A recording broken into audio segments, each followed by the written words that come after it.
Thank you for joining us at Busworld Europe 2023. We are at Daimler's Pavilion here. Wanted to understand your exhibit here for the show. What are you presenting? Well, we're presenting a whole range of our product portfolio. May it be the city range, or may it be the coach or interurban range. Obviously, cities now moving into the transformation world, meaning going from conventional to electrified vehicles. You have the broad portfolio here of our eCitaro, including the eCitaro fuel cell, which covers then in the end all routes in the city. So that's one part. And then on the other side, you see our newest, let's say, vehicles on the coach side, the Cetra, new family of the ComfortClass and the TopClass. So the broader sense, but not to forget, just by thinking of it, we also have our first electrified chassis that's produced in Brazil right behind you. Nobody can see it, but it's behind you. And the emphasis on safety and sustainability. You started off with the e-fuel cell buses. We also have the hydrogen buses.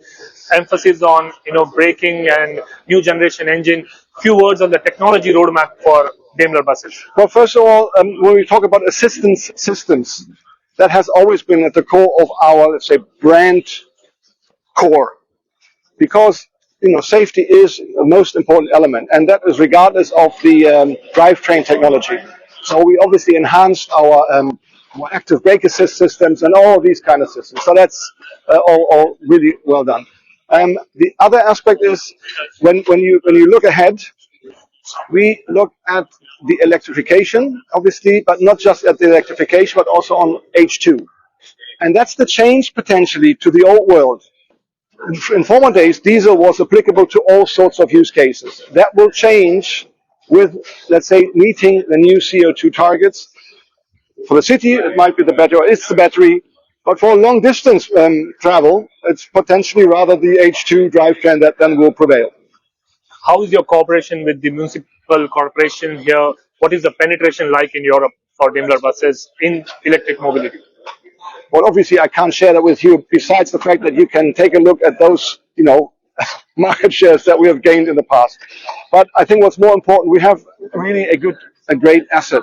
We are part of Daimler Trucks AG, so we can recruit and we can use the synergies that we have within the corporation, and that is really beneficial. Just think of EE architectures or drivetrain topics or anything that has to do with the connectivity topics. So we have each and everybody can exchange, we can give something back, and we can receive something from the colleagues. So synergies are utmost important.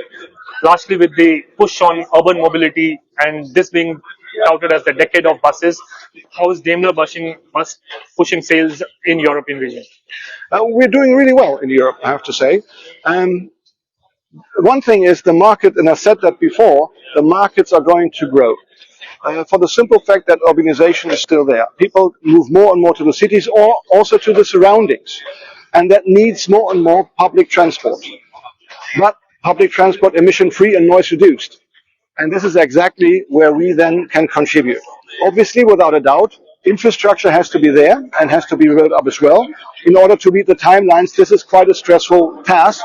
But I think in cities especially, that's achievable until 2030 in Europe. And obviously, we'll not just look at Europe, we look at Latin America and all parts of the world. And there you can see yourself on how those big steps are taken now to move from conventional to electrified vehicles.